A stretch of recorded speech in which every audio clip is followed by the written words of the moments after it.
monde, j'espère que vous allez bien. Aujourd'hui on se retrouve pour une vidéo tag. Donc c'est un tag qui existe du coup dans les pays anglophones et du coup Aurore du coup de la chaîne Bookover m'a donné l'idée de faire ce tag parce que je voulais quelque chose d'original et c'est donc elle qui a été la traductrice des questions. Donc voilà, si jamais vous voulez reprendre ce tag, remerciez donc Aurore de s'être investie d'avoir traduit les questions parce que j'en suis totalement incapable. Voilà.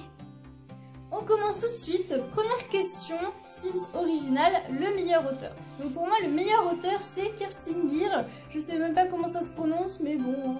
Donc du coup c'est celle qui a écrit Rouge Ruby, donc je l'ai lu. J'ai lu cette saga il y a 2 ou 3 ans, 2 ans et demi, je sais pas. Et c'est vrai que c'était un énorme coup de cœur, cette saga c'était vraiment un coup de cœur intense, immense et coup de foudre. Voilà. Deuxième question, la faucheuse, une mort de protagoniste la plus triste. Alors moi, bon, j'ai pas de mort qui m'ait vraiment marquée. Donc je vais dire ce que à peu près tous les gens de la planète vont dire. Pour la petite là dans Hunger Games, elle est morte, je sais même plus son nom. Je sais pas, c'est pas un roux, un truc comme ça. Roux. La petite qui est morte dans Hunger Games là. Mais en fait j'ai juste été méga triste parce que j'avais vu le film avant de lire le livre et du coup j'avais les images en tête. Mais je pense que si j'avais pas vu le film, bah rendu triste, mais bon, voilà. La meuf qui s'en fout totalement. Troisième question, Sims resté coincé. Donc un personnage qui a servi d'obstacle à l'histoire. Donc moi je dirais America dans la sélection. Et là genre je sens Tous les yeux qui vont faire quoi? oui parfaitement. Je trouve qu'elle est quand même un obstacle parce qu'elle sait jamais, enfin je sais pas, elle est un peu bizarre cette héroïne, elle sait jamais quoi choisir, elle est un petit peu perdue dans sa tête, elle est, je sais pas, en fait elle est un obstacle à elle-même et elle est un obstacle aussi pour l'histoire, donc voilà, mais dans un sens si elle n'était pas là, il n'y aurait pas d'histoire. Quatrième question, le Simlish, donc pour ceux qui ne savent pas c'est la langue des Sims, et donc du coup un livre avec une écriture incroyable, donc pour moi il s'agit de ce livre-ci, Melinda de Shalan Mourtialon. J'ai juste adoré, dévoré, mangé, englouti ce livre, voilà il est tout petit mais franchement l'écriture elle est tellement bien, elle est tellement géniale, vraiment. Génial, génial, génial, génial, c'est génial, il faut lire ce livre. Cinquième question, pack d'extension, donc du coup une série où les livres se sont améliorés au fur et à mesure. Donc moi je dirais la trilogie des gemmes tout simplement parce que j'ai eu un coup de cœur sur chaque tome. Mais je dois dire quand même que chaque tome a, on va dire, un petit plus que le précédent. Sixième question, romance de Sims, donc du coup la pire histoire d'amour, donc du coup moi je vais dire celle qui se passe dans l'Obsession de Catherine Kalingula, parce que pour moi c'est... Déjà de 1, j'ai pas d'idée, et de 2, c'est ce livre qui me parle quand j'entends ça, donc voilà.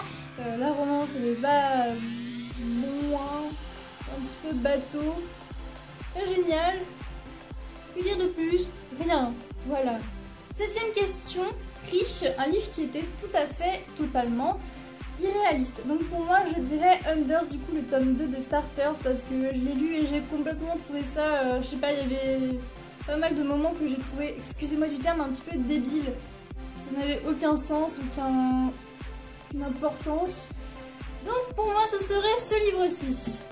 Huitième question, satisfaction des besoins, donc du coup un personnage qui a pris toutes les mauvaises décisions. Au départ j'étais tentée pour dire America, mais là j'ai encore m'attiré les foudres des fans de la sélection, parce que c'est vrai que bon elle est pas très bonne non plus, hein. Et après je me suis rappelé qu'il y avait une autre héroïne quand même qui était assez bien dans son genre aussi. Alice au pays des merveilles, de Lewis Carroll. Elle aussi elle a son petit côté un petit peu concon, voilà. Question numéro 9, code d'erreur 12 du coup. Une série qui a commencé très bien mais qui s'est détériorée, donc pour moi il s'agit de la saga Hunger Games. Et là vous allez me dire mais t'aimes vraiment rien, t'es très difficile. Oui tout à fait. Alors pour moi le tome 1 ça a vraiment été presque un coup de cœur, c'était vraiment génial. Le deuxième tome j'étais déçue et le troisième tome je l'avoue j'ai abandonné à la moitié. Voilà parce que j'ai jamais réussi à le finir, pour moi c'est une pure catastrophe en fait. Et effectivement, c'est à ce moment-là que vous pouvez me lancer des tomates ou des œufs pourris. Numéro 10, le tourbillon du Sims, donc une série ou un livre qui nous a complètement absorbés. Alors là, j'ai décidé de choisir l'héritage des cygnes. Parce que, à ce que j'ai compris, d'ailleurs c'est un tome 1 et le tome 2 n'est jamais sorti, donc on ne sait pas. Et du coup, ouais, c'est vraiment un livre que j'ai adoré, ça a été un coup de cœur, je l'ai lu il y a très longtemps, il y a genre 3 ans, et ça me fait juste chier qu'il ne sorte pas la suite parce que j'avais vraiment adoré, c'était juste génial, c'est du fantasy, et moi j'aime pas trop ce qui est avec des fées et tout ça, des elfes, j'aime pas trop, et là franchement c'était juste génial, concept génial, donc pour moi ce serait ce livre-ci.